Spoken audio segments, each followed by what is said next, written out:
चुनावी रण अब पूरी तरह से सज चुका है। आज के दिन 43 विधानसभा सीटों में वोट डाले जाएंगे। 683 ऐसे उम्मीदवार जिनकी किस्मत आज ईवीएम में कैद होगी। झारखंड में चप्पे चप्पे पर आज सुरक्षा कर्मी तैनात है। पहले चरण का मतदान आज, दूसरे चरण में 38 सीटों पर वोट डाले जाएंगे। 5 जनवरी 2025 जब विधानसभा का कार्यकाल समाप्त होगा। 23 नवंबर वो तारीख जब नतीजे आएंगे। पोलिंग पार्टियां देखिए पहुंच चुकी हैं। अब से कुछ ही देर में वोटिंग की शुरुआत होगी।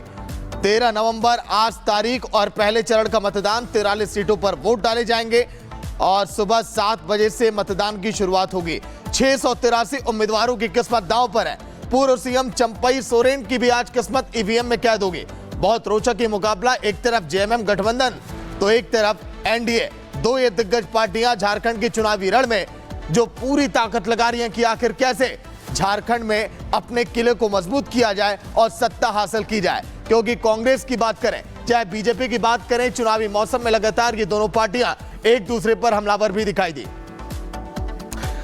बिल्कुल सागर, 43 झारखंड की ऐसी सीटें हैं जिन सीटों पर आज चुनाव होना है, लेकिन इन 43 सीटों में कई सीटें ऐसी हैं जिन पर सबकी नजरें बनी हुई हो। और इस कांटे की लड़ाई को लेकर सबसे बड़ी बात यह है कि ऐसी कौन कौन सी सीटें हैं जो झारखंड के इस चुनाव में सबसे महत्वपूर्ण हैं। अपनी इस रिपोर्ट के जरिए आपको विस्तार से बताते हैं।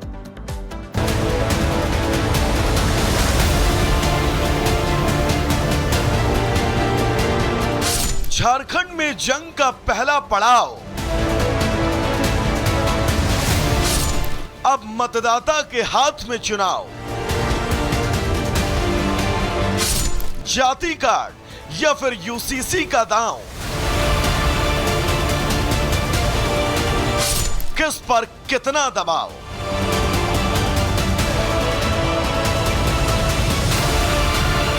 झारखंड चुनाव में नेताओं और रैलियों में उनके भाषणों के बाद अब मौका जनता के हाथ में है। 43 सीटों की आज जनता पार्टी प्रत्याशियों की किस्मत का फैसला करने वाली है। झारखंड में सीधी टक्कर यूपीए बनाम एनडीए के बीच है। जहां बीजेपी ने पूरे चुनाव में घुसपैठ के मुद्दे पर विपक्ष पर घेराव किया, तो वहीं भ्रष्टाचार के मुद्दे पर भी विपक्ष के सामने बीजेपी गठबंधन के सवालों का कोई ठोस जवाब नहीं था। वही बात अगर विपक्ष की करें तो विपक्ष ने सीबीआई और आईटी की छापेमारी को लेकर एनडीए गठबंधन पर हमला बोला। इन चुनावों में जहां तक वीआईपी सीटों की बात करें तो सरायकेला विधानसभा सीट पर दो बागी नेता आमने सामने हैं। पूर्व मुख्यमंत्री चंपई सोरेन झामुमो को छोड़कर भाजपा में शामिल हो चुके हैं, तो बीजेपी ने टिकट नहीं दिया तो बीजेपी को छोड़कर झामुमो में शामिल हो चुके हैं। जगन्नाथपुर सीट पर पूर्व मुख्यमंत्री मधु कोड़ा की पत्नी और बीजेपी के नेता गीता कोड़ा का मुकाबला कांग्रेस के टिकट पर चुनाव लड़ रहे सोनाराम सिंकू से है। लोहरदगा की सीट पर भी लड़ाई दिलचस्प है। यहाँ कुल 17 प्रत्याशी चुनावी मैदान में हैं। यहाँ आजसू की नीरू शांति भगत, कांग्रेस के डॉक्टर रामेश्वर, बहुजन समाज पार्टी के यशपाल भगत चुनावी मैदान में हैं। जमशेदपुर पश्चिम का मुकाबला भी कांटे का है। यहाँ जेडीयू उम्मीदवार सरयू राय का मुकाबला कांग्रेस के बन्ना गुप्ता से होगा। 2019 में सरयू राय ने इसी सीट से निर्दलीय उम्मीदवार के रूप में तत्कालीन सीएम रघुवर दास को हराया था। जबकि जमशेदपुर पूर्व में बीजेपी की पूर्णिमा साहूदास हैं, जो ओडिशा के राज्यपाल की बहू हैं। उनका मुकाबला पूर्व आईपीएस अधिकारी अजवाय के खिलाफ है, जो पहली बार चुनावी मैदान में है। वहीं पोटका से पूर्व मुख्यमंत्री अर्जुन मुंडा की पत्नी मीरा मुंडा जेएमएम के संजीव के खिलाफ चुनाव लड़ रही हैं। जहां पार्टियों के प्रत्याशियों के बीच कड़ा मुकाबला है, तो वहीं चुनाव आयोग के लिए भी ये चुनाव किसी मुकाबले से कम नहीं। आयोग ने सभी मतदान केंद्रों पर कड़ी निगरानी रखी है। कई बूथों पर मतदान अधिकारियों को पहुंचाने के लिए हेलीकॉप्टर तक की सुविधा है। साथ ही राजनीतिक पार्टियों के लिए भी कड़े संदेश जारी किए गए हैं। झारखंड में एनडीए ने अपनी वापसी के लिए पूरी ताकत झोंक दी, तो वहीं विपक्ष अपनी सरकार को दोबारा सत्ता में लाने के लिए मुकाबला कर रही है। और इस पूरे मुकाबले में रेफरी जनता है, जो तय करेगी कि उसे किस पर भरोसा है। ब्यूरो रिपोर्ट, और रिपब्लिक भारत।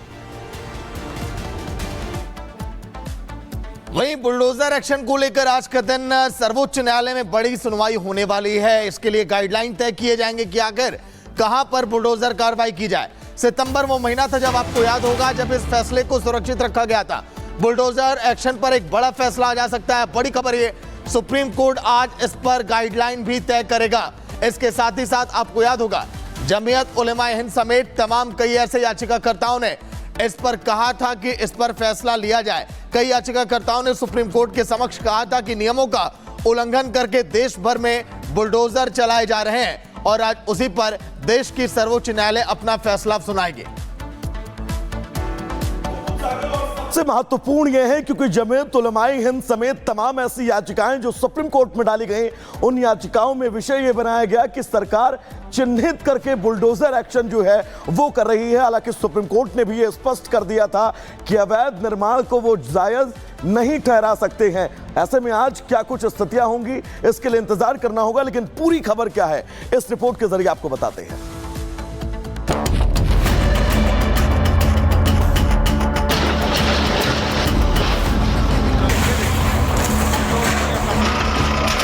दंगाइयों के सामने नाक रगड़ने वाले लोग बुलडोजर के सामने वैसे पस्त हो जाएंगे। बुलडोजर संवैधानिक नहीं है, अनकॉन्स्टिट्यूशनल चीज है। बुलडोजर चलेगा या रुकेगा?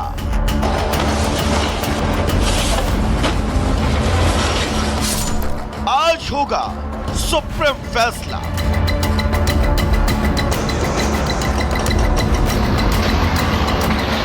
देश भर में चल रही बुलडोजर कार्रवाई के खिलाफ दाखिल याचिकाओं पर सुप्रीम कोर्ट 13 नवंबर यानी आज फैसला सुनाएगा। कोर्ट ने कहा है कि वो पूरे देश में लागू होने वाली गाइडलाइन बनाएगा। इस मामले पर सुनवाई करते हुए बीते 17 सितंबर को सुप्रीम कोर्ट ने बुलडोजर एक्शन पर रोक लगाई थी। वो रोक अभी भी जारी है। कोर्ट के फैसले के बाद अब उसके मुताबिक ही बुलडोजर कार्रवाई हो सकेगी। फैसला सुरक्षित रखते समय कोर्ट ने साफ किया था कि वो सिर्फ उसी समाधान की बात करेगा जो पहले से कानून में मौजूद है। कोर्ट ने कहा था कि कोई भी कार्रवाई नियमों के मुताबिक ही होनी चाहिए। इसके लिए वो गाइडलाइन बनाएगा। सड़क, फुटपाथ वगैरह पर हुए अवैध निर्माण को कोई संरक्षण नहीं दिया जाएगा। कोर्ट ने यह भी कहा था कि वो ऐसा कोई आदेश नहीं देगा जो व्यक्तिगत तरीके से अतिक्रमण करने वालों के लिए मददगार हो। जमीयत उलेमाए हिंद समेत कई याचिकाकर्ताओं ने सुप्रीम कोर्ट से कहा था कि नियमों का उल्लंघन कर देश भर में बुलडोजर चलाए जा रहे हैं। किसी पर अपराध का आरोप लगने पर उसे सबक सिखाने के लिए उसका घर गिरा दिया जा रहा है। न कोई नोटिस दिया जाता है, न जवाब देने का मौका। सुप्रीम कोर्ट ने सुनवाई के दौरान कहा था कि किसी व्यक्ति पर अपराध का आरोप लगना उसका मकान गिराने का आधार नहीं हो सकता। ये बुलडोजर जस्टिस है। 6 नवंबर को सुप्रीम कोर्ट की ही दूसरी बेंच ने बिना नोटिस मकान गिराए जाने के एक मामले में याचिकाकर्ता को 25 लाख रुपए का मुआवजा देने का आदेश दिया था। इस मामले पर सुनवाई करते हुए पूर्व सीजीआई चंद्रचूड़ ने कहा था कि आप कहते हैं वो अतिक्रमणकारी था, लेकिन आप इस तरह लोगों के घरों को कैसे ध्वस्त कर सकते हैं? किसी के घर में घुसना और बिना सूचना के उसे ध्वस्त करना ये अराजकता है। बुलडोजर एक्शन को लेकर देश भर में जमकर सियासत भी हुई। विपक्ष ने बीजेपी सरकार को तानाशाही रवैया अपनाने का आरोप लगाया।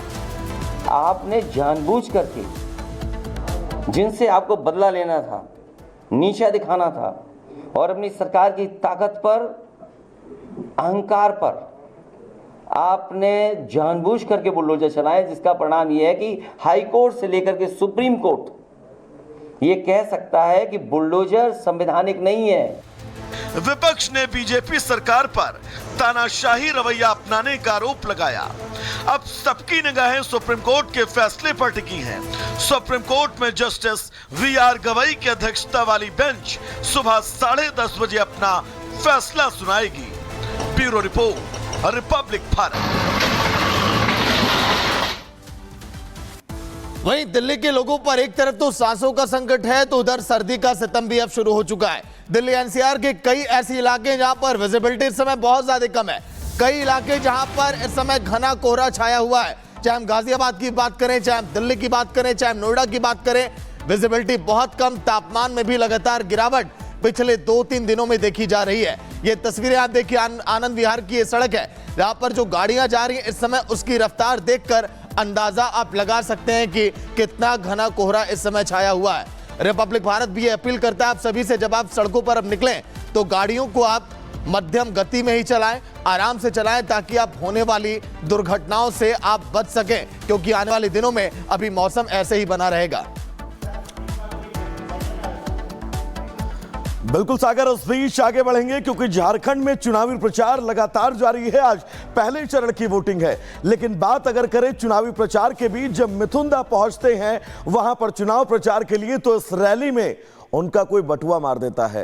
लेकिन सबसे महत्वपूर्ण यह है कि मंच पर मौजूद नेता माइक से यह अपील करते हुए नजर आ रहे हैं कि जिसने भी मिथुनदा का पर्स लिया है वो पर्स वापस कर दे, लेकिन नीचे से कोई आवाज नहीं आती। ये तस्वीर भी हम आपको दिखा रहे हैं कि यहां पर मंच से किस तरह से अपील की जा रही है और मिथुनदा के बटुए को वापस लौटाने की मांग इन बीजेपी के नेताओं कार्यकर्ताओं के द्वारा की जा रही है।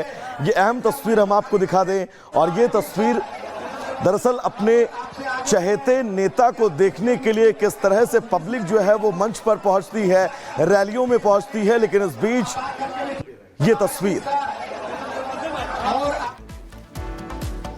वहीं महज अब केवल 7 दिन अब बचे महाराष्ट्र के चुनाव में। लगातार सत्ता पक्ष और विपक्ष एक दूसरे पर हावी है, लेकिन विपक्ष कई ऐसे मौके आए जब अपनी किरकिरी खुद ही कराते हुए नजर आया। बात अगर हम उद्धव ठाकरे की करें तो पिछले 2 दिनों में जो तस्वीरें सामने आई वो आप भी देखकर हैरान हो जाएंगे। रिपोर्ट आप देखिए।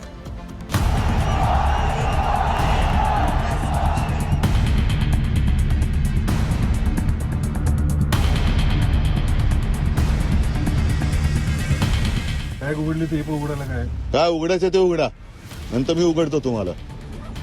पण माझी एक बॅग तपासताना तुम्ही आतापर्यंत मिंद्याची तपासली का, देवेंद्र फडणवीसची तपासली का, अजित पवारची, मोदींची तपासली का, अमित शहाची तपासली? लागू नका. चुनाव का मौसम है, प्रचार जोरों पर है। जाहिर है पैसा, शराब, साड़ी बांटने से लेकर मतदाताओं को लुभाने के